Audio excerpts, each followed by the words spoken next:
সেদিন আমার স্ত্রীকে খুব মারধরের পর ওর বাবাকে ফোন করে বললাম ওকে এসে নিয়ে যেতে। আমার শ্বশুরমশাই প্রচণ্ড ভদ্রলোক, ফোন করার পর তিনি আর সকাল হওয়ার অপেক্ষা করেননি। 2 হাত ভর্তি বাজার সদায় আমার আর মিলার পছন্দের বিভিন্ন ধরনের খাবার নিয়ে রাতে হাজির হলেন আমাদের বাসায়।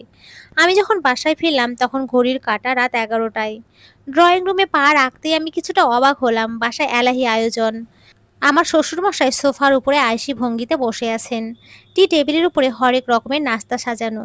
আমি বিনয়ের সঙ্গে শ্বশুরমশাইকে সালাম দিলাম। তিনি সালামের জবাব দিয়ে ব্যস্ত কণ্ঠে বললেন, বসো বাবা বসো, এখন ফিরলে? তোমার জন্য অপেক্ষা করছিলাম। তোমাকে দেখতে এমন লাগছে কেন? আচ্ছা, এখানে বসার দরকার নেই, তুমি আগে যাও ফ্রেশ হয়ে আসো, আমি অপেক্ষা করছি। আমি বাধ্য ছেলের মতো সেখান থেকে প্রস্থান করলাম। রুমে ঢুকতে সময় দেখলাম মিলা কিচেনে কি যেন করছে। সেখানে না দাঁড়িয়ে রুমে এসে সোজা ওয়াশরুমে ঢুকে লম্বা একটা শাওয়ার নিলাম। বের হয়ে বিছানার উপরে পরিধানের কাপড় রেডি না পেয়ে মেজাজ বিগড়ে গেল। মিলাকে ডাক দিতে যাব তখনই সন্ধ্যাবেলার কথা মনে পড়ল। আজকে বস অফিসে অনুপস্থিত থাকায় 5টার পরপরই অফিস থেকে বেরিয়ে গিয়েছিলাম। উদ্দেশ্য ছিল বাসায় যেয়ে ফ্রেশ হয়ে বন্ধুদের আড্ডায় যাব। বেশ ফুরফুরে মেজাজে বাসায় ঢুকেছিলাম। দেখলাম মিলা ফ্রিজ পরিষ্কার করছে। পাশেই কিছু বাজার রাখা, বুঝলাম মাসের শেষ, মিলার ফ্রিজে সব নতুন সবজি সস মশলা মাছ মাংস রাখার সময়। সব সময় টুকটাক বাজার মিলাই করে সব সময়। এখানে আমি বড় একটা ছাড় পাই, কারণ এসব বাজারের টাকাও আমাকে দিতে হয় না, মিলাই খরচ করে। মিলা একটা সমাজ কল্যাণ অফিসে চাকরি করে। 10টা টু 4টা অফিস, সরকারি চাকরি, 40,000 টাকা বেতন। আমার বেসরকারি প্রতিষ্ঠানে চাকরি, 9 টু 6টা বলা থাকলেও কাজ শেষ করে বাসার ফিরতে রাত 9টা বেজে যায়। তখন বাসায় ফিরে শরীর আর কোনো এনার্জি থাকে না। মেহমান আসলে বাজারের লিস্ট বড় হলে তখনই শুধু আমি বাজার করি। এই সময় আমাকে বাসায় দেখে মিলা বেশ অবাক হলো। আমার হাত থেকে অফিসের ব্যাগটা নিয়ে দ্রুত পায়ে কিচেনে গিয়ে চায়ের পানি বসালো। আমি ফ্রেশ হয়ে সোফায় বসতেই চায়ের কাপ এগিয়ে দিল, বলল, তাড়াতাড়ি আসবে বললে না তো? নাস্তা তৈরি করতে গেলে সময় লাগবে। আচ্ছা, ফ্রিজে চিকেন রোল আছে, ভেজে দেব? দাও। আমার বলতে দেরি হলো, ওর উঠতে দেরি হয়নি। দ্রুত হাতে ফ্রিজ থেকে বক্সটা বের করে নিয়ে কিচেনে গেল। 5-7 মিনিটের মাথায় ফ্রিজে করে গরম গরম রোল নিয়ে আসলো, সাথে আর 1 কাপ চা। এবার আমি ওর দিকে তাকিয়ে বললাম, কখন এসেছো? এখনো ফ্রেশ হওনি কেন? বাইরের জামা কাপড় ছেড়ে পরে কাজ করা যেত না? কাজের মেয়েটাকে ডেকে নিলেই পারতে। ফেরার পথে গিয়েছিলাম ডাকতে, বলল এখন আর আসবে না, কাল সকালে এসে করে দেবে, তাই নিজেই করে নিচ্ছিলাম। কাজ প্রায় শেষ হয়ে এসেছে, তুমি নাস্তা করতে করতে শেষ হয়ে যাবে, বলেই আবার কাজে লেগে পড়ল। রোল খেতে খেতে চা ঠান্ডা হয়ে গিয়েছে। বললাম, চাটা ঠান্ডা হয়ে গেল তো, দাঁড়াও আমার কাজ শেষ আবার করে দিচ্ছি। গরম করে দাও, তাহলেই হবে, নতুন করে করতে হবে না। আচ্ছা, চাটা গরম করে এনে আমার হাতে দিয়ে সামনের সোফায় বসলো মিলা। বলল, আমার লেটারটা ক্যান্সেল করে দিয়ে চিটাগাঙে বদলি করে দিয়েছে। আসার সময় রেজিগনেশনের লেটার জমা দিয়ে এসেছি। একটু শান্তিতে বসে চাটা খাচ্ছিলাম। মীরার কথা শুনে মুখ থেকে গরম চা ছিটকে বেরিয়ে আসলো। কি বললে? রেজিগনেশন দিয়ে এসেছি। এবার আমার মেজাজটা চটে গেল। রেজিগনেশন দিয়ে এসেছো মানে? তুমি চাকরিটা ছেড়ে দিয়েছো? এই দ্রব্যমূল্য ঊর্ধ্বগতির বাজারে একা মানুষ চাকরি করে সংসার চালানো কত মুশকিল তা তুমি জানো? 40,000 টাকা বেতন তোমার কাছে ফাজলামো মনে হয়? এত শান্তির চাকরি তোমার কেন ছাড়লে? আমাকে একবার জিজ্ঞাসা করবে না তো? কি করব? চিটাগাঙে আমি একা একা কিভাবে থাকবো? সেখানে আমি কিছু চিনি? মিলার কথা শুনে আমার মেজাজ আরো খারাপ হয়ে গেল। এটা কোনো কারণ হলো চাকরি ছাড়ার? এজন্য কেউ চাকরি ছাড়ে? চিল্লিয়ে বললাম, চিটাগাঙে যেয়ে থাকা লাগলে থাকবে, যেখানে বদলি করবে সেখানে গিয়ে থাকবে। তুমি চাকরি কেন ছাড়বে? এবার মিলাও চিল্লিয়ে উঠল, আমার ইচ্ছে, তাতে তোমার কি? এবার আর আমি নিজেকে ধরে রাখতে পারলাম না। প্রচণ্ড বিরক্তিতে একটা চড় বসিয়ে দিলাম তার গালে। ব্যাপারটা এখানে শেষ হয়ে যেতে পারতো, কিন্তু না, মিলা কি যেন বলল আমার ঠিক মনে নেই। তারপরে আমি ওকে প্রচণ্ড মারলাম, চড় কিল লাথি কিছুই বাকি রাখিনি। সেভাবেই বাসা থেকে বেরিয়ে গিয়েছিলাম। তখনই মনে পড়লো মিলার বাবা গত 2 দিন যাবৎ ফোন করছেন, তার ছোট মেয়ের বিয়ে ঠিক হয়েছে। এঙ্গেজমেন্ট করিয়ে রাখবেন, আকদও হয়ে যাবে, অনুষ্ঠান করবেন কিছুদিন পর। কালকেই এঙ্গেজমেন্টের অনুষ্ঠান। পকেট থেকে ফোন বের করে ফোন লাগালাম শ্বশুরমশাইয়ের নাম্বারে। বললাম, আমি ব্যস্ত থাকবো, যেতে পারবো কিনা জানি না, তবে আকদের সময় আসার চেষ্টা করব। আপনি বরং এসে মিলাকে নিয়ে যান। তারপর চলে গিয়েছিলাম বন্ধুদের আড্ডায়। ভেবেছিলাম শ্বশুরমশাই সকালে আসবেন, কিন্তু তিনি যে এক্ষুনি চলে আসবেন সেটা বুঝতে পারিনি। এর মধ্যেই মায়ের গলা শুনতে পেলাম, না বেয়াই মশাই, রাতের খাবার না খেয়ে কিছুতেই যেতে পারবেন না। আমি অবাক হলাম, মা কোথা থেকে আসলেন? ভাবনা থেকে বেরিয়ে দ্রুত পায়ে ড্রয়িং রুমে এলাম। মা শ্বশুরমশাই বসে আছেন। ডাইনিংয়ে হরেক রকমের খাবার সাজানো। মাকে উদ্দেশ্য করে বললাম, তুমি কখন আসলে? মিষ্টি পাগলামি করছিল দেখে কালকে ওদের বাসায় এসেছিলাম। আজকে ভাবলাম মিলার সাথে দেখা করে যাই, তাই সন্ধ্যায় এসেছি। মিষ্টি আমার বোনের মেয়ে, বয়স 4 বছর। ওর নাম মিষ্টি নয়, ওর ভালো নাম আরাধ্যা। কিন্তু মেয়েটা দেখতে এত মিষ্টি যে ওকে অন্য নামে ডাকতে ইচ্ছে করে না, তাই আমরা সবাই ওকে মিষ্টি বলেই ডাকি। আমার বোন আমার ছোট, ওর হাজব্যান্ড বদলি হয়ে এই 8 মাস মতো হলো আমাদের পাশের এলাকায় এসেছে। মাঝে মধ্যে ছুটির দিনে আসে আমাদের বাসায়। আমার বড় ভাই রয়েছে, সে ব্যবসা করে। আমরা যেখানে থাকতাম সেখানেই তার অফিস। বাবা রিটায়ারের পরে বাবা ওখানেই বাড়ি করেছিলেন। তাই বাবা মা বড় ভাই ভাবি তারা একসাথেই থাকে। বড় ভাইয়ের বিয়ে হয়েছে 8 বছর, কোনো সন্তান নেই। এই নিয়ে আমাদের কারোরই কোনো আপত্তি নেই, তবে বর্তমানে ভাবি সন্তান সম্ভবা। এই তো 8 মাস চলছে। এই 8 মাসে আমার মা ভাবিকে রেখে কোথাও যাননি। এমনকি ভাবিকে তার বাপের বাড়িতেও যেতে দেননি, সে নিজেই কাছে রেখে ভাবিকে যত্ন করছেন। মা অন্যরকম মানুষ, বউ শাশুড়ি দ্বন্দ্ব বিষয়ে কোনো ঝামেলা আমাদের পরিবারে নেই। উল্টা মা তার ছেলেদের চেয়ে বউদের বেশি যত্ন করেন। হয়তো মিষ্টি বেশি বিরক্ত করছিল, এই জন্য বাধ্য হয়ে আসতে হয়েছে। সবাই মিলে টেবিলে খেতে বসলাম। মিলা সবাইকে বেড়ে দেওয়ার পর ভাতের চামচে হাত দিতেই শ্বশুরমশাই মিলার হাত ধরে ফেললেন। নিজে দাঁড়িয়ে মোরগ পোলাওয়ের বাটি থেকে পোলাও তুলে দিলেন মিলার প্লেটে। মায়ের চোখে চোখ পড়তে দেখলাম তিনি গরম চোখে তাকিয়েছেন আমার দিকে। মিলার মোরগ পোলাও পছন্দ, শুধু পছন্দ বললে ভুল হবে, রীতিমতো পাগল। তবে মিলা খেলো না, পাশ থেকে অল্প একটু খেলো, সব খাবার প্লেটেই পড়ে রইলো। উঠে চলে গেল রেডি হতে, রাত বাড়ছে, বেরোতে হবে তো। বসে আছে বিয়ের আসরে, সামনে হুজুর বর কনে আকত পড়াচ্ছে। নীরাকে দেখে খুশি মনে হচ্ছে। অবশ্য বর পছন্দ হলে সব মেয়ে বিয়ের সময় খুশি থাকে। এসেছি আধা ঘন্টা হয়েছে। মিলাকে একবার দেখেছিলাম, হালকা একটা জামা পরেছে, মুখেও কোনো প্রসাধনী দেয়নি। অল্প কিছু অলংকার পরেছে শুধুমাত্র। কথা হয়নি বললে ভুল হবে, আমি এগিয়ে যাইনি ওর দিকে। গেলেও নিজে থেকেই কথা বলতো। আমি শিওর আত্মসম্মান নেই কিনা। ঘন্টাখানেক থেকে খাবার খেয়ে শ্বশুর মশাইয়ের থেকে বিদায় নিয়ে চলে আসলাম বাসায়। আসার পর থেকে মনটা খচখচ করছে। কিছুই ভালো লাগছে না, মিলার মুখটা মনে পড়ছে। কি মলিন লাগছিল দেখতে। একটু কথা বললে কি হতো না, আমি বেশি ভাবছি। ওর একটা শিক্ষা হওয়া দরকার, যা করেছি ঠিক করেছি। নিজেকে সান্ত্বনা দিয়ে ঘুমোতে গেলাম, কিন্তু ঘুম আসছে না। কিছুক্ষণ এপাশ ওপাশ করে ফোনটা হাতে তুলে নিলাম। দেখলাম বিদিশাকে অনলাইন দেখাচ্ছে। কিছু না ভেবে সাথে সাথে মেসেজ করলাম। হঠাৎ কলিং বেলের শব্দে চমকে উঠলাম। রাত 12টা বাজে, এত রাতে কে আসবে? ফোনের দিকে তাকিয়ে দেখলাম রাত 12টা নয়, 2:30 বাজে। বিদিশার সাথে কথা বলতে বলতে কখন যে এত রাত হয়ে গিয়েছে খেয়ালই নেই। দরজা খুলে দিয়ে আমি ভূত দেখার মতো চমকে উঠলাম। সামনে মিলা দাঁড়িয়ে আছে, হাতে তার ছোট্ট একটি ব্যাগ। আমার যেন বিশ্বাস হলো না। আমি পাশ ফিরে ড্রয়িং রুমে লাগানো বড় দেয়াল ঘড়িটার দিকে তাকালাম। সত্যিই রাত 2:30 বাজে। মিলা রুমে এসে ব্যাগটা রাখতে আমি প্রশ্ন করলাম, কার সাথে এসেছো? একা? একা মানে? যদি কোনো বিপদ হতো? হয়নি তো? তোমার মনে হয় না ইদানিং তুমি একটু বেশি বেশি করছো? এত রাতে আসার কি দরকার ছিল? কাল সকালে আসলেই পারতে। কেন একা বাসায় কি করছিলে? আমি আসায় কি খুব বেশি সমস্যা হয়ে গিয়েছে? উল্টো পাল্টা বকবে না, ঠিক করে কথা বলো। ভুল কি বললাম? এখন আর আমাকে ভালো লাগে না বলে দিলেই পারো। ওকে এই সময় এভাবে একা দেখে এমনিতেই মেজাজটা চটে ছিল। এবার নিজেকে সামলানো মুশকিল হয়ে গেল। মিলার গালে পরপর 3টে থাপ্পড় দেওয়ার পর আমার হুঁশ ফিরল। বুঝলাম এখন এখানে থাকাই রিস্ক। কখন কি করে বসি ঠিক নেই। এখানে আর কিছুক্ষণ থাকলে মিলা যে আরো মার খাবে আমি সেই ব্যাপারে নিশ্চিত। তাই ওভাবেই বাসা থেকে বেরিয়ে গেলাম। নিজেকে ধাতস্থ করে ফজরের নামাজ শেষ করে আমি যখন বাসায় ফিরলাম, তখন সকাল 5:30 বাজে। আমার কাছে বাসার চাবি ছিল, কিন্তু চাবির কোনো দরকার পড়লো না, দরজা খোলাই ছিল। ধীর পায়ে বাসায় ঢুকে দরজা লক করে বেডরুমে গেলাম। মিলা পাশ ফিরে ঘুমিয়ে আছে, ওর ঘুম খুব পাতলা, তাই আমি ভীষণ আস্তে করে ওয়াশরুমে ঢুকে গেলাম, যাতে করে কোনো শব্দ না হয়। সারা রাত নির্ঘুম পার করার পর এখন যদি ঠান্ডা পানিতে একটা গোসল না দেই, তাহলে নিজের সাথে জুলুম করা হবে। চায়ের কাপ হাতে রুমে এসেছি একটা প্রয়োজনীয় ফাইল নিতে। বিছানায় ঘুমন্ত মিলার দিকে চোখ যেতেই মনে হলো মিলা গভীর ঘুমে মগ্ন। চায়ের কাপে চুমুক দিতেই মুখটা বিকৃত হয়ে গেল। কি বাজে চা বানিয়েছি! অফিসের কেয়ারটেকার ছেলেটাকে যে রাগারাগি করি, ও তো এত খারাপ চা বানায় না। আচ্ছা, তাহলে মিলা এত সুন্দর চা কিভাবে বানায়? নেক্সট টাইম রেসিপিটা নিতে হবে। এসব ভাবতে ভাবতে মিলার দিকে চোখ পড়তে খটকা লাগলো। মিলা তো এভাবে ঘুমোয় না। খাটের পাশে বসে ওর নাকের কাছে হাত দিতেই দেখলাম খুব আস্তে শ্বাস চলছে। হঠাৎ মেসেজের টুং শব্দে পাশ ফিরে বেড সাইড টেবিলের উপর থেকে ফোনটা হাতে নিলাম। বিদিশার মেসেজ, আনরিড মেসেজ 5টা। মেসেজ স্ক্রল করে দেখলাম উপরে আরও কয়েকটা মেসেজ, যেগুলো সিন দেখাচ্ছে, কিন্তু ওগুলো তো আমি দেখিনি।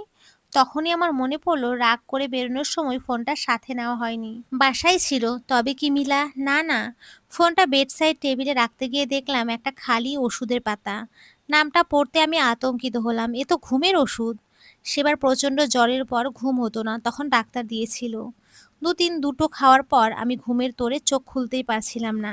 তখনই খাওয়া বন্ধ করে দেই। পাতায় মোট 8টা ওষুধ ছিল, আমি 2টো খেয়েছিলাম। কিন্তু এখন পাতা পুরো ফাঁকা, পাশে পানির গ্লাসটাও খালি। তাহলে বাকি 6টা ওষুধ? না না, অসম্ভব। মিলা এমন করবে না। মিলার গালে হালকা থাপ্পড় দিয়ে ডাকতে লাগলাম, মিলা, মিলা, এই মিলা। চোখ খুলছে না দেখে মুখে পানির ছিটা দিলাম। মিলা তাতে উঠল না। এবার আমি নিশ্চিত হয়ে গেলাম যে মিলা ওষুধগুলো খেয়ে নিয়েছে। 2 হাতে মাথার চুল খামচে ধরলাম, পাগল পাগল লাগছে। এখন আমি কি করব? আমি ওকে কোলে নিয়ে সেদিন পাগলের মতো সিঁড়ি দিয়ে নেমেছিলাম। দরজা খোলা, মোবাইল বাসায়, শুধুমাত্র মানিব্যাগটা পকেটে নিয়েছিলাম। ওকে এমার্জেন্সি রুমে দেওয়ার পর আমার খেয়াল হয়েছিল আমার পায়ে জুতো অবধি নেই। সেদিন যেন কোনো সম্পদের চিন্তা আমায় চিন্তিত করতে পারছিল না। শুধুমাত্র ভাবছিলাম মিলা, মিলা আর মিলা। কোনো খারাপ কিছু হয়ে যেতে পারে এটুকু ভাবতে পারছিলাম না। মস্তিষ্ক শূন্য লাগছিল। সেবার ওকে বাঁচাতে গিয়ে আমার ব্যাপক খরচা হয়েছিল, কিন্তু এখানে শেষ নয়। সবচেয়ে বড় ধাক্কাটা আমি সেবারই খেয়েছিলাম। ওকে ওয়াশ করিয়ে বিভিন্ন টেস্ট করানোর পরে যখন রিপোর্ট হাতে পেয়ে ডাক্তার আমাকে ডাকলেন, তখন তিনি জানালেন মিলা 3 মাসের প্রেগনেন্ট ছিল। কিন্তু বাচ্চাটাকে বাঁচানো সম্ভব হয়নি। এই খবরটা আমি যখন পেলাম, তখনও মিলা পুরোপুরি সুস্থ নয়। আমার দুনিয়াটা যেন দুলছিল। ওকে কেবিনে দেওয়ার পর আমি বাসায় ফিরেছিলাম। তখনও আমার বা মিলার পরিবারের কেউই জানে না এই খবর। কিভাবে জানবে? আমি তো কাউকে জানাইনি, ফোন নেই কাছে। বাসায় এসে দেখলাম দরজা লাগানো। বিল্ডিংয়ের কেয়ারটেকারকে ডাকতে তিনি জানালেন পাশের বাসার ভাবি লক করেছেন। ভাবির বাসায় নক করতে তিনি উদ্বিগ্ন হলেন মিলার খবর জানতে। কি হয়েছে? তখন ওইভাবে কেন দৌড়াচ্ছিলাম? আমি তেমন কিছু বললাম না। ওনাকে আমি তেমন একটা পছন্দ করি না, মহিলা গৃহিণী। আর গৃহিণীদের কাজই হলো গসিপ করে বেড়ানো। বাসায় ঢুকে ফ্রেশ হয়ে রেডি হওয়ার জন্য কাপড় খুঁজতে আলমারি খুললাম। কোথায় কি রাখা কিছুই জানি না। এগুলো তো সব মিলাই করে, বিরক্ত লাগছিল। কিছু কাপড় এলোমেলো করার পর যখন একটা টি শার্ট টান দিলাম, তখন কিছু ছোট ছোট জিনিস নিচে পড়ে গেল। আমি হাঁটু মুড়ে বসতেই দেখলাম কুশি কাটার কাজ করা ছোট ছোট কয়েক জোড়া জুতো। আমার বুকের মধ্যে কেমন যেন করে উঠল। ওগুলো ধরতে গিয়ে খেয়াল করলাম আমার হাত কাঁপছে। হসপিটালে পৌঁছে মিলার কেবিলে ঢুকতেই অবাক হলাম। পাশের বাসার ভাবি, তিনি তখন আমার কাছ থেকে জেনে নিয়েছিলেন মিলা কোন হসপিটালে আছে। এরই মধ্যে আমার আগে চলেও এসেছে। কাছে এগোতেই দেখলাম তিনি পরম যত্নে ঘুমন্ত মিলার মাথায় হাত বুলিয়ে দিচ্ছেন। পাশ ফিরে আমাকে দেখে বিষণ্ণ মুখে জিজ্ঞাসা করলেন, বাচ্চাটা আর নেই তাই না? আমার অবাক লাগলো। যে খবর আমি জানি না সেই খবর তিনি কিভাবে জানলেন? পাশ থেকে বিষণ্ণ মুখে ভাবি বলতে লাগলেন, 2 মাস হলো মীরা খবরটা জেনেছে। আমি সাথে করে ডাক্তারের কাছে নিয়ে গিয়েছিলাম। কি যে খুশি ছিল। আমি বললাম আপনাকে বলে দিতে, কিন্তু ও বলল না। 2 মাস পর আপনার জন্মদিন, সেদিনই জানাবে। জন্মদিনের বেস্ট গিফট হবে। ভাবির কথায় মনে পড়লো আজ আমার জন্মদিন। এজন্যই বোধহয় কাল রাতে মিলা ওইভাবে চলে এসেছিল। ও আমাকে সারপ্রাইজ দিতে চেয়েছিল, কিন্তু আমার কাছ থেকে এমন সারপ্রাইজ পাবে তা আশা করেনি। আমার বুকটা ক্রমশই ভারী হয়ে যাচ্ছিল। বিয়ের এই 4 বছরে মিলাকে একদিন একটা থাপ্পড় দিয়েছিলাম। কথা কাটাকাটি ছাড়া তেমন কোনো বড় ঝগড়া হয়নি আমাদের মধ্যে। সেদিনই ওকে ওভাবে মেরেছিলাম। আমার কি হয়েছিল আমি নিজেও জানি না। মস্তিষ্কে একটু চাপ প্রয়োগ করতে বুঝতে পারলাম কারণটা আসলে বিদিশা। বিদিশার সাথে যোগাযোগটা শুরু হওয়ার পর থেকেই মিলার প্রতি আমার এই বিতৃষ্ণা। আমার বাচ্চা পেটে নিয়ে আমার হাতে সেদিন সেই জঘন্য মারগুলো খেয়েছিল মিলা। ও বোধহয় সেদিন বিশ্বাস করতে পারেনি আমি ওকে ওইভাবে মারবো। বুকের ব্যথাটা যেন আরো একটু বেড়ে গেল। এ আমি কি করেছি? ওকে ভুলে কিভাবে আমি বিদিশার সাথে যোগাযোগ করতে পারলাম? আমি যে এত খারাপ তা আমার নিজেরই জানা ছিল না। অনুতপ্ততার আগুনে পুড়তে লাগলাম। বুঝলাম এই আগুন সহজে থামার নয়। রাত হয়ে এসছে, মিলার এখনো জ্ঞান ফেরেনি। আমি এখনো কাউকে জানাইনি। এবার জানানোর প্রয়োজন মনে করলাম। প্রথমে মাকে ফোন করলাম, ফোন রিসিভ করে মা উদ্বিগ্ন কণ্ঠে বলতে লাগলেন, বাবু তোকে এখনই ফোন করতাম, নীলাশার ছেলে হয়েছে, ইমার্জেন্সির কারণে দুপুরে হসপিটালে আনতে হয়েছিল। এই কিছুক্ষণ আগে বাবুকে আমাদের হাতে দিল। কি সুন্দর হয়েছে, তোরা কখন আসবি? আমি আস্তে করে জিজ্ঞেস করলাম, ভাবি কেমন আছে, বাবু সুস্থ? দুজনেই ভালো আছে। তোর কণ্ঠটা এমন লাগছে কেন? মায়ের এই প্রশ্নে নিজেকে সামলাতে পারলাম না। চোখ থেকে 2 ফোঁটা পানি গড়িয়ে পড়লো। ধরা গলায় বললাম, মা একটা খারাপ খবর আছে। মা ভীষণ শীতল কণ্ঠে প্রশ্ন করলেন, কি হয়েছে, মিলা ঠিক আছে? না, হসপিটালে বেহুশ। পরবর্তী 2 ঘন্টার মধ্যেই মা বাবাকে নিয়ে হসপিটালে পৌঁছে গেলেন। মিলার বাবাকেও জানিয়েছিলাম, তিনি এলেন আরো কিছুক্ষণ পর, কি একটা কাজে শহরের বাইরে গিয়েছিলেন। মা বাবা আসার ঘন্টা খানেকের মধ্যেই সকালের খবর পেয়ে হাসপাতালে চলে আসলেন। মা ছাড়া মিলার অসুস্থতার আসল কারণটা কেউ জানলো না। সবাই জানলেন মিলার মিসক্যারেজ হয়েছে, 2 দিন হসপিটালে থাকতে হয়েছিল। মা সঙ্গে থাকলে অন্য কাউকে থাকতে দিলেন না। হসপিটাল থেকে বাসায় আসার পরে মিলা একদম চুপচাপ হয়ে গেল। মিলা যে খুব বেশি চঞ্চল তা কিন্তু নয়, তারপরেও কেমন যেন ঠান্ডা হয়ে গেল। সব কাজ করে কিন্তু তারপরেও কেমন যেন এক অদৃশ্য নিস্তব্ধতা। মিলাকে দেখলে আমার ভেতরটা দুমড়ে মুচড়ে যায়। সবকিছুর জন্য নিজেকেই দায়ী মনে হয়। মনে হওয়ার কি আছে, আসলেই তো আমি দায়ী। আমি ভীষণ অনুতপ্ত, কিন্তু পরিস্থিতি আমার হাতে নেই। জ্ঞান ফেরার সাথে সাথে মিলার কাছে ক্ষমা চেয়েছি। বাসায় আনার পরে তোর পা ধরে বসেছিলাম। মিলা ভীষণ শান্ত স্বরে বলেছিল, সে আমার উপরে একটুও রেগে নেই। ওর এই উত্তরটা আমি মানতে পারিনি। ও রাগ করছে না কেন? রাগ করুক, আমার সাথে ঝগড়া করুক, আমাকে আঘাত করুক, কিন্তু এভাবে চুপচাপ কেন থাকবে? সবকিছুর মাঝে থেকেও যেন কোথাও সে নেই। ওর বাবা আসলেন ওকে 2 দিনের জন্য বাসায় নিয়ে যেতে। তার ধারণা বাসায় সারাদিন একা থাকলে ওর আরো খারাপ লাগবে। ভাই বোনদের সঙ্গে থাকলে ওর মনটা ফ্রেশ থাকবে। তবে মিলা যেতে চাইল না। ওর বাবাও হার মানার পাত্র নয়। তিনি ওকে জোর করে সঙ্গে নিয়ে গেলেন। সারাদিন অফিস করার পরে যখন বাসায় ফিরলাম তখন আমার কিছুই ভালো লাগছিল না। যেরকম রেখে গিয়েছিলাম সবকিছু ঠিক সেরকমই আছে। টেবিল ভর্তি খাবার সাজানো নেই, চা নিয়ে এসে কেউ সাধছে না। এ কেমন পরিবেশ? বুঝলাম আমার অজান্তেই মিলার সকল কর্মকাণ্ড আমার অভ্যাসে পরিণত হয়েছে। রাত বাড়ার সাথে সাথে আমার নিঃসঙ্গতাও বাড়তে থাকে। হঠাৎ করে ভীষণ অস্বস্তি লাগতে শুরু করলো। অস্থির লাগছিল, দম টেনে তুলতে পারছিলাম না। মনে হচ্ছে হাত পা কাজ করছে না। কোনো কিছু না ভেবে রেডি হয়ে বাসা থেকে বের হলাম। উদ্দেশ্য মিলার বাবার বাসা। এখানে কি আমাকে খাবার বেড়ে দেওয়া হবে? বাবা কোনো উত্তর দেননি। তবে পরের দিন তিনি আবার এসেছিলেন। সেখানের এক আয়াকে ঠিক করে দিয়ে গিয়েছিলেন যে 3 বেলা আমার খাবার বেড়ে দেবে। প্রথম নিজের দায়িত্ব থেকেই বয়স্ক মহিলাটা আমার খাবার বেড়ে দিতে আসতেন। কিন্তু পরবর্তীতে তিনি আমাকে ভালোবেসে ফেলেছিলেন, আমি বুঝতে পারতাম। আমার ভালো লাগতো, তবে তাকে কিছু বলতাম না, নির্লিপ্ত থাকতাম। সব সময়ের মতো সহজে কারোর সাথে মিশতে পারতাম না। বিধায় কোনো বন্ধু ছিল না। একাকিত্ব আমাকে কুরে কুরে খেত। বলতে বলতে মিলার বন্ধ চোখের পাতা দিয়ে 2 ফোঁটা অশ্রু গড়িয়ে পড়ল। আমি যেন জমে গিয়েছিলাম। মিলা এগুলো কি বলছে? ওর বাবার বর্তমান স্ত্রী ওর আপন মা নয়। আমাদের বিয়ের এই 4.5 বছরে অপরিবর্তনীয় এই কঠিন সত্যটা আমি জানতেই পারিনি। কই, আমি তো কখনো ওর আপন মায়ের সঙ্গে কথা বলতে দেখিনি। এজন্যই কি মিলা কখনো ওর বাবার বাসায় থাকতে চাইতো না? নীরবতা ভেঙে খুব আস্ত করে নরম স্বরে ডাক্তার ফেন প্রশ্ন করলেন, তারপর কি হয়েছিল? বোর্ডিং থেকে প্রাইমারি মাধ্যমিক শেষ করলাম। উচ্চ মাধ্যমিকের বোর্ড পরীক্ষার ঠিক 2 মাস আগে সেই আয়া খালা ছুটিতে গেলেন গ্রামের বাড়িতে। তার 2 দিন পর নিয়ম মাফিক বাবা এলেন আমার সাথে দেখা করতে। দেখা করা শেষে বাবা যখন বোর্ডিংয়ের ম্যানেজারের কাছে খোঁজ খবর নিতে গেলেন, তখন ম্যানেজার তাকে জানালেন, গত 2 দিন যাবৎ আমি খাবার খেতে চাইনি। আমার রুমমেটের কাছে খবর নিয়ে জেনেছে আমি রুমেও কিছু খাইনি। এই কথা শুনে বাবা অবাক হলেন, কারণ আমি তাকে কিছুই জানাইনি। ম্যানেজারের সাথে কথা শেষ করে বাবা আবার আমার কাছে এলেন। বাবা আমাকে না খাওয়ার কারণ জিজ্ঞেস করতে আমি বলেছিলাম, আমাকে কেউ খাবার বেড়ে দেয়নি। আমার কথা শুনে বাবা সেই প্রথম দিনের মতো চুপ করে কিছুক্ষণ আমার মুখের দিকে তাকিয়েছিলেন। তারপর আমার হাত ধরে বাইরে নিয়ে গেলেন। হোটেলে যেয়ে আমার পছন্দের সকল খাবার অর্ডার করে নিজের হাতে বেড়ে আমাকে খাওয়ালেন। সেদিনের পর থেকে বাবার মাঝে কিছু পরিবর্তন দেখতে পেলাম। তিনি কারণে অকারণে ফোন করতেন, কেমন আছি, খাবার খেয়েছি কিনা জানতে চাইতেন। এভাবে উচ্চ মাধ্যমিক শেষ করার পর পাবলিক ভার্সিটিতে চান্স পেলাম।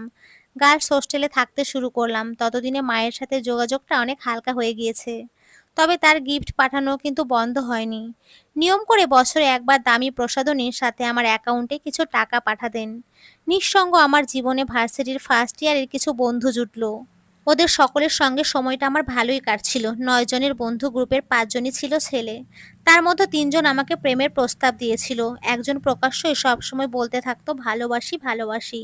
আমি কাউকে কোনো সুযোগ দেইনি। আমি সবসময় অপেক্ষা করেছি আমার সেই পার্টনারের, যার সাথে আমি পবিত্র বন্ধনে আবদ্ধ হব। আমার জীবনের সবচেয়ে গুরুত্বপূর্ণ লোকটি আমার জীবনে এলো কোনো প্ল্যান প্রোগ্রাম ছাড়াই। আমার হাজব্যান্ড দেখতে এসে আমাকে অনেক পছন্দ করলেন। ওর সাথে আমার সম্পর্কটা যে বিয়ে পর্যন্ত এগোবে আমি তা কখনো চিন্তাও করিনি। আমাদের বিয়েটা এত তাড়াহুড়ো হয়ে গেল যে আমি কাউকে জানানোর সুযোগ অবধি পাইনি। আর এটাই আমার জীবনের এক নতুন সমস্যার উদ্ভব করলো। আমার সেই পাগল বন্ধু রাসিফ আমাকে রীতিমতো ডিস্টার্ব করতে লাগলো। সেই বিয়ে মানে না, আমার হাজবেন্ডকেও সে ছাড়বে না, আরো কত শত আজব কথা। এরপর আমি তার সঙ্গে যোগাযোগ পুরোপুরি বিচ্ছিন্ন করে দিলাম। তারপরে সে আমার পিছু নিয়েছিল। তখন আমি জেনে বুঝে তাকে কঠিন অপমান করলাম, কারণ আমি জানি এই কাজ করলে সে ঘেন্নায় আমার পিছু ছেড়ে দেবে। হলেও তাই, কিন্তু তার সঙ্গে আমার আবার দেখা হলো চাকরিটা ছাড়ার মাস ৬ আগে। তখন সে আমাকে জানালো আমার হাজবেন্ড আমাকে ভালোবাসে না, সে তার পুরনো প্রেমিকার সাথে যোগাযোগ করছে। আমি তার কথা বিশ্বাস করিনি, বললাম প্রমাণ দেখাও। সে কোনো প্রমাণ দেখাতে পারেনি। তার পরপরই আমার বদলিটা হলো। বলা বাহুল্য এর পেছনেও তার হাত রয়েছে। এটা বুঝতে পেরে আমি চাকরিটা ছেড়ে দেওয়ার সিদ্ধান্ত নিলাম, কারণ মানুষের সমস্যা শুনতে শুনতে আমি তখন মানসিকভাবে বিপর্যস্ত হয়ে যাচ্ছিলাম। প্রেগনেন্সির কারণে শরীরেও কিছু পরিবর্তন লক্ষ্য করছিলাম। হঠাৎ করে মিলা উত্তেজিত হয়ে গেল। ওর অস্বাভাবিক আচরণে আমি পর্দার আড়াল থেকে বেরিয়ে আসলাম। মিলা চিৎকার করতে চাইছে কিন্তু পারছে না। গলা দিয়ে গড়গড় আওয়াজ বের হচ্ছে। ওকে দেখে আমার ভীষণ ভয় লাগলো। আমি ওর হাতটা শক্ত করে চেপে ধরলাম। ও শান্ত হলো না, হাত পা ছোড়াছুড়ি শুরু করলো। এবার আমি ওকে শক্ত করে জড়িয়ে ধরলাম। ডক্টর ইঞ্জেকশন পুশ করার পরে আস্তে আস্তে ও শান্ত হয়ে ঘুমিয়ে পড়লো। মিলার ভালোবাসার গভীরতা সেদিন কিছুটা হলেও অনুভব করতে পারছিলাম। নিজেকে নিজে ধিক্কার জানালাম। আমি নিজেকে প্রশ্ন করলাম, এত সুখ ছেড়ে তুই কিসের পেছনে ছুটেছিলি এতদিন? ভেতর থেকে কোনো উত্তর পেলাম না। সেদিনের পর থেকে আমার ধ্যান জ্ঞান সবকিছুই মিলা। নিজে প্রতিনিয়ত অনুতপ্ততার আগুনে পুড়তাম আর ওকে ঠিক অতটাই যত্ন করতাম। তার বছরখানেক পর মিলার কোল আলো করে এলো আমার রাজকন্যা মেহরিশ। এবার মিলা পুরোপুরি স্বাভাবিক জীবনে ফিরে আসলো। মেহরিশ আমাদের ঘরে এক নতুন আলোর ঝলক ফেললো। ওর জন্মের পর আমরা আর কোনো দ্বিতীয় বাচ্চার পরিকল্পনা করিনি। তাহলে বোঝো আমাদের কতটা শখের আর আদরের সম্পদ। আর তুমি তার সেই গালে আঘাত করেছো যেখানে চুমু ব্যতীত অন্য কোনো ফুলের টোকাও পড়েনি। এবার তুমিই বলো তোমার ঠিক কী শাস্তি হওয়া উচিত। এতক্ষণ খুব আগ্রহ নিয়ে আমার কথাগুলো শুনছিল ইয়াসির। এবারও লজ্জা, অপমান কিংবা অনুতপ্ততা যে কারণেই হোক না কেন মাথাটা নিচু করে ফেললো। আমি বুঝলাম এবার আমার কাজ শেষ। ভাই ভাবিকে বলে দিও তারা যেন এই ব্যাপারে আমাকে আর কল না করে। আমি তাদের ফোন রিসিভ করব না। ইয়াসির মাথা নেড়ে সম্মতি জানালো। আর একটা কথা, আগামী মাসে বালির ৩টে টিকিট বুক করেছি। মিলার ইচ্ছে হয়েছে সে সমুদ্রে নীল পানিতে আমার হাত ধরে পা ভেজাবে। এবার তুমি চিন্তা করো চতুর্থ টিকিটটা তুমি বুক করবে কি না। এই বলে আমি কফি শপ থেকে বেরিয়ে আসলাম। সন্ধ্যা নেমে এসেছে। পশ্চিম আকাশটা রক্তিম হয়ে এসেছে। আপনারা সবাই চিন্তা করছেন না এতক্ষণ ধরে আমি কার সাথে কথা বলছিলাম? এ হলো আমার আপন বড় ভাইয়ের অনেক সাধনার একমাত্র ছেলে ইয়াসির, আমার একমাত্র মেয়ের একমাত্র জামাই। মিলা আর মেহরিশ গল্প করছে। আমি বারান্দায় চায়ের কাপ হাতে বসে আছি। মিলা আজ মেহরিশের সাথে ঘুমোবে, তাই আমি গল্পের বইয়ের মধ্যে ডুবেছিলাম। হঠাৎ পানির পিপাসায় উঠে ড্রয়িং রুমে যেতে খেয়াল হলো রাত 12টা বাজে। আমি পানি খেয়ে চুপচাপ কোনো আওয়াজ না করে নিজের রুমে গিয়ে বারান্দায় বসলাম। 20 মিনিট পর খেয়াল করলাম বাসার মেন গেট খুলে কেউ বেরিয়ে যাচ্ছে। আমি মুচকি হাসলাম। দোতলা থেকে নেমে গেটের কাছে আসতেই দেখলাম মেহরিশ একা নয়, ইয়াসির দাঁড়িয়ে আছে ওর সঙ্গে। কিছুক্ষণ দাঁড়িয়ে থাকার পর দেখতে পেলাম দুজন হাত ধরে এগিয়ে যাচ্ছে সামনের দিকে। কখনো কখনো অনুতপ্ত তার ক্ষমা দুটি বিপরীত পক্ষ মিলেমিশে নতুন সূচনা করতে পারে। বাসার মেন গেট লাগিয়ে উপরে উঠে এলাম। মিলাকে কোলে করে নিজেদের বিছানায় এনে শোয়ালাম। মিলা আধো আধো চোখ খুলে ঘুম ঘুম কণ্ঠে প্রশ্ন করলো, কি করছো? মেহরিশ আছে তো পাশে। আমি ওকে শক্ত করে জড়িয়ে ধরে বললাম, ঘুমোও। নমস্কার বন্ধুরা, তোমরা সকলে খুব ভালো থেকো, সুস্থ থেকো। সকলকে অসংখ্য ধন্যবাদ।